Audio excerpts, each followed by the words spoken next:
এদের টেক কেয়ারগুলো আমরা জন্ম যেদিন হয় ওই দিন থেকে আমরা ওদের বাচ্চাটা সেপারেট করে ফেলাই। সেপারেট করে ওর মার কাছে আর দিই না।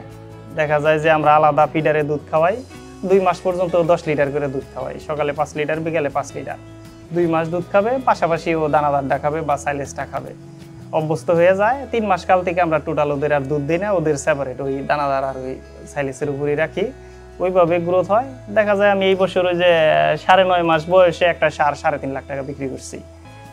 তো দেখা যায় যে আর যেগুলা ছিল 6 মাস 7 মাসের ওইগুলা 2,75,000, 80, 2,20,000 এরকম বিক্রি করছি। তাতে দেখা যায় যে আপনার ওই দুধও আমার আসতেছে গাভীর থেকে বেশি দুধের, আর বাছুরও দেখা যায় বছর শেষে আমি আরেকটা করে ভালো একটা প্রফিট পাইতেছি। দেখা যায় যেমন এই যে এই সারটা 5 লাখ টাকা দাম হইতেছে, এর পিছনে কিন্তু আমার এই 1.5 বছর বয়স, ঠিক আছে, 1.5 বছর বয়সে কিন্তু আমার 5 লাখ টাকা খরচ হয় নাই। এর বয়স হলো আপনার সর্বোচ্চ মনে করেন যে 1.5 বছর, তার বেশি হবে না। কারণ এর স্বাস্থ্য আরো বাড়তো, একটু ল্যাম্প স্কিনে অ্যাটাক করছিল গেছে বছর, যার কারণে স্বাস্থ্যটা একটু কমছে। মানে ওর যে সময় গ্রোথটা উঠার কথা ওই সময়টা অ্যাটাক করছিল, ওই সময়টা যে আমাদের দেশে ইনপুট বন্ধ হয়ে গেছিল কার সব। ওই যে ওই বছরটা দেখেন 7 মাস বয়স, ওই পাশে 7টা, ওইটা এখনো ফিডারে খায়, পানি খায়, ওদের পানিটা এখনো বন্ধ করতে পারি নাই, অভ্যাসটা রয়ে গেছে। আর বিশেষ করে দেখা যায় যখন আমরা বাচ্চাটা সেপারেট করি, সেপারেট করলে আপনার ওই দেখা যায় যে ওর মাটা বাচ্চা দেওয়ার পরে 20 দিন বা 22 দিনের ভিতরে আবার হিটে আসে। দেখা যায় প্রথম হিট মিস দিয়ে পরের হিটে এসএমএস দিলে কনসেপ্ট করে ফেলা, ওইদিকে আমরা একটু এগিয়ে যাই আর কি সামনের দিকে। আর ওই যে দেশে যারা অন্যান্য যারা খামারে বাহিরে যারা করে, তারা তো যে মায়ের সাথে রাখে, মায়ের সাথে রাখলে ওইটা ওই বাছুরের সবসময় সাথে থাকে, তখন ওইটা হিটে আসতে চায় না, দেরি করে। ওই দেখা যায় 4 মাস 5 মাস 6 মাস বা হিটে আসলেও কনসেপ্ট করে না, ওই যে বাছুর সাথে থাকে। আমাদেরগুলা ওই রকম নাই। এই যে যেমন এই যে বকনাগুলা দেখেন, এইগুলার বয়স 3 মাস 3.5 মাস করে বয়স, এই ছোটগুলার বয়স। এরা আমাদের একটা টার্গেট থাকে, আমার মূলত একটা টার্গেট থাকে 17-18 মাসের ভিতরে ও মা হবে, তা না হলে তো আমি পিছিয়ে পড়বো আর কি।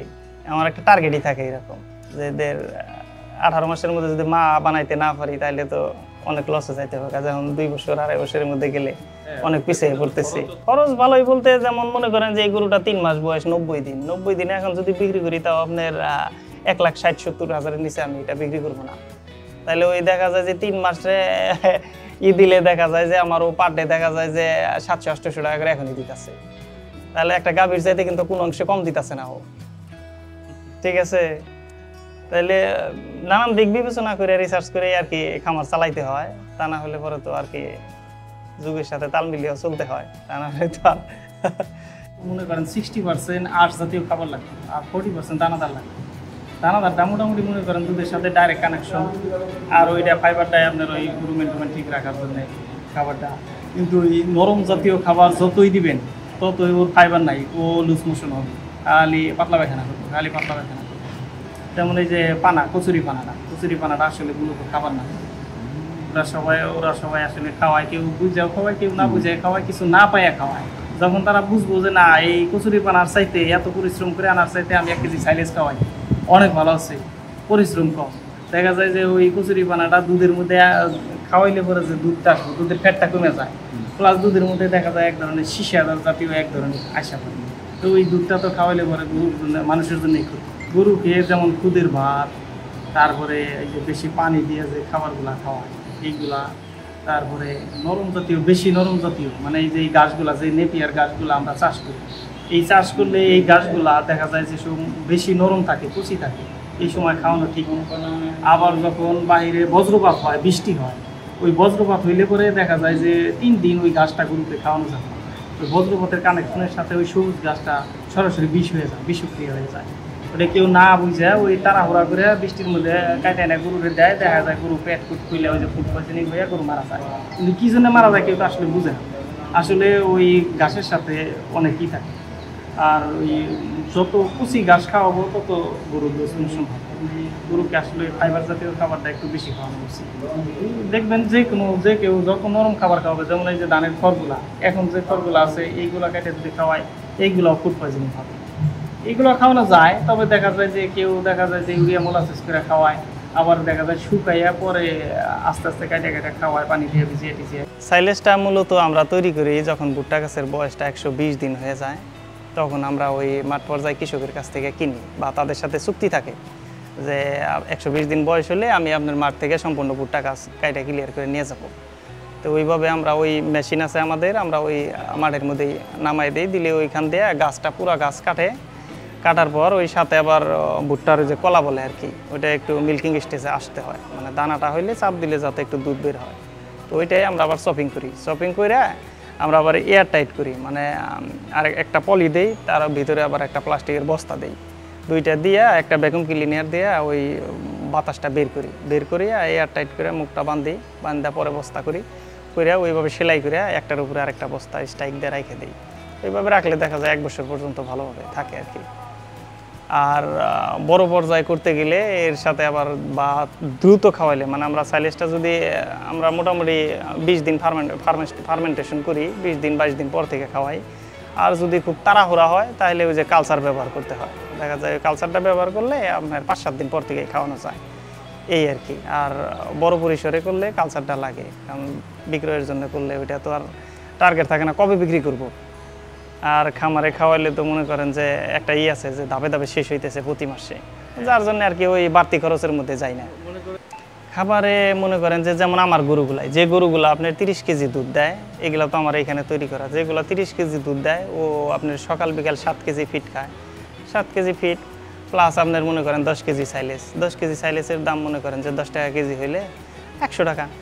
আর ফিড মনে করেন যে এখন যে কোম্পানিরটা খাওয়ায় ওই দেখে 60 টাকা কেজি আছে, 50 টাকা কেজি আছে, যেটা খাওয়ায় আর কি। আমি আবার 40 টাকা কেজি এইটাই ইউজ করি, সবচাইতে লো বাজেটের যেটা ওইটা। মানে সাইলেজ খাওয়াইলে আপনার অত হাই পার্সেন্টেজের দানাদারের প্রয়োজন হয় না, সম্পূর্ণ মিনারেল সব কিছু ওই ভুট্টা গাছ থেকে পাইতেছে। মানে ওইটার মধ্যে একটা সুগার আছে, এটা ওই যে ফার্মেন্টেশন হওয়ার পরে দেখা যায় যে এই খাবারটা খুব সুন্দর একটা খাবার হয়। এই খাওয়াইলে আপনার অসুখ বিসুখ বা গরু লাফালাফি ফালাফালি কোনো কিছুর মধ্যে নাই, শান্ত, সবগুলা সাইলেন্ট হয়ে থাকে, খাবে ঘুমাবে। এই যে সারগুলা দেখেন কি সুন্দর, শুধু সাইলেস। আর মনে করেন বিশেষ করে সাইলেসে লেবার কস্টিংটা একদম 0, মানে ওই যখন আমি করি তখনই, তারপরে সারা বছর কিন্তু আমার লেবারের দরকার নাই।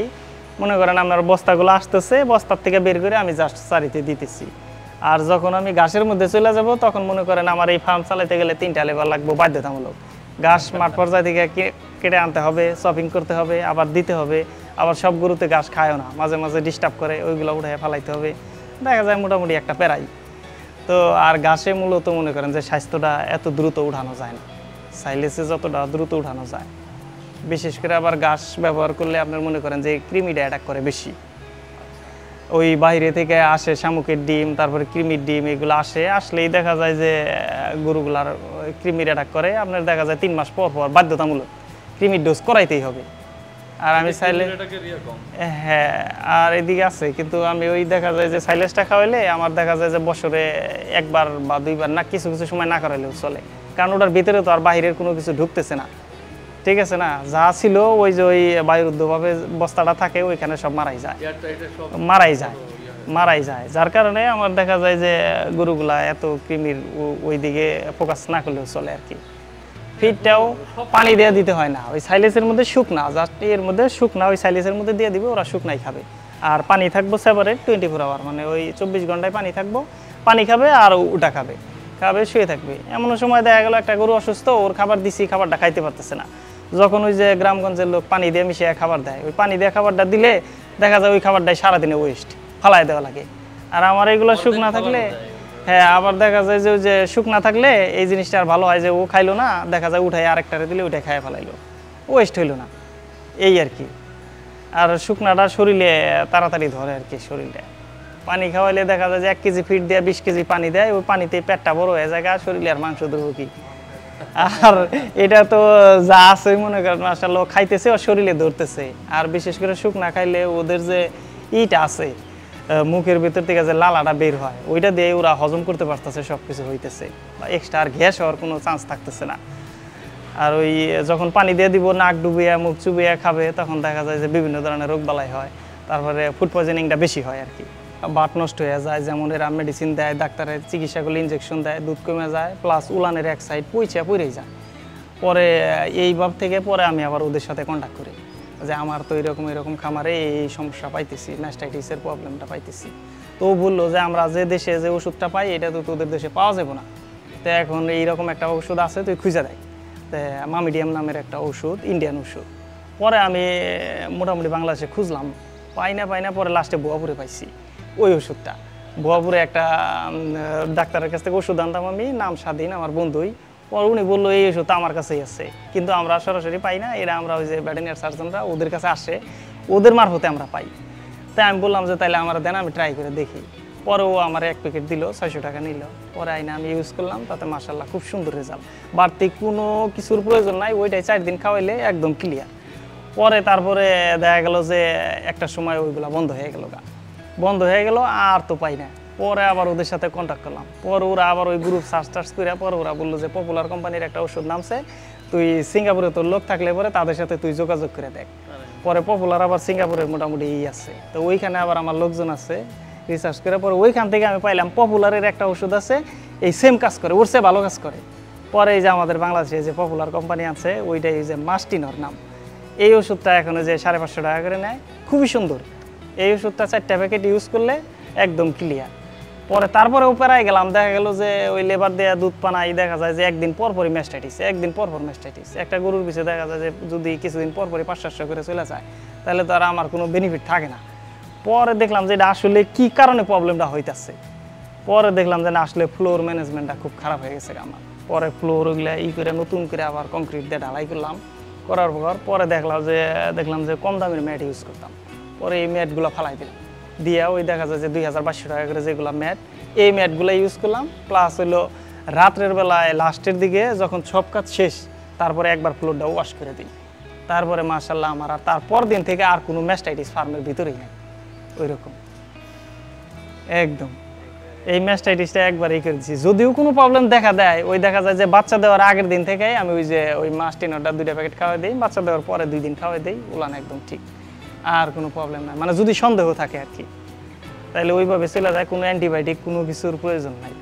আবার এই ল্যাম্প স্কিনের সময় বা অ্যাভিমেরালের সময় যদি অ্যান্টিবায়োটিক ইউজ করা যায়, ওই গরু আর বাঁচানো যাবে না, কোনোই নেই। ল্যাম্প স্কিনে যেমন গোটা উঠে গেছে, বছর আমার 5টা অ্যাটাক হয়েছিল, আমি ভ্যাকসিন পাইছিলাম না, অনেক চেষ্টা করছি, ওই যে রফিক ফার্মাটা বন্ধ করে দিছিল, তাদের ওই ভ্যাকসিনটা পাইছিলাম না। পরে আমার কয়েকটা অ্যাটাক করছিল, পরে ওইগুলারে ট্রিটমেন্টের মধ্যে পরে একটা ট্রিটমেন্ট দিল, ওইটা মারা গেল, বড় একটা বকনা বাচ্চা মারা গেল। পরে তারপরে আমি ওদের সাথে কন্ট্যাক্ট করলাম, ইন্ডিয়ায় ওদের সাথে, যে এই ল্যাম্প স্কিনে এরকম একটা করছি। পরে বললো এর কোনো চিকিৎসা দেওয়ার দরকার নাই, টোটাল শুধু নিম পাতার রস আছে, বললো নিম পাতার রস, লেবুর রস আর খাবার সোডা, এই 3টা জিনিস। আর যদি প্লেন নাপা খাওয়ানো যায় তাহলে প্লেন নাপা। পরে ওই প্লেন নাপা যে গরুর বডি ওয়েট অনুযায়ী 10টা করে সকাল বিকাল দিতাম, আর ওই লেবুর রস, খাবার সোডা, এতে মাশাআল্লাহ এরা সবগুলা, মানে ওই যে আমার এই যে ওই বকনা বাচ্চাটার মোটামুটি দেখা গেছে যে আপনার হয়ে গেছিল, কোনো চুল ছিল না শরীরের মধ্যে, একদম সব উঠে গেছিল, বড় বড় ফুসকা, মাংস এত বড় বড় পড়ে গেছে খুলে। পরে তারপরে আমি ওদের সাথে কন্ট্যাক্ট করছি যে এই অবস্থা। পরে বললো ওটা মারা যাবে না, ওটারে যদি অ্যান্টিবায়োটিক দেয় সাথে সাথে শেষ, অ্যান্টিবায়োটিক ছাড়া এইভাবেই করা যাবে। পরে ওই যে তারপর থেকে ওদের ফর্মুলা অনুযায়ী চলি, মোটামুটি দেখা যায় যে মোটামুটি মাশাআল্লাহ ভালো। হ্যাঁ, ওরা এক্সপার্ট, খুব এক্সপার্ট। আপনার ওরা ওই ভিডিও করে দিলে ওরা দেখেই বলতে পারে। আবার আরেকটা ডাক্তার আছে আমার কাছে, ওই হেমনগরের, উনি আমার ফার্ম শুরু থেকে চিকিৎসা করে, যদি সমস্যা হয় উনি আসলে বলে দিব যে এই গরুটা 1 ঘন্টা বাঁচবো, 1 ঘন্টায় বাঁচবো।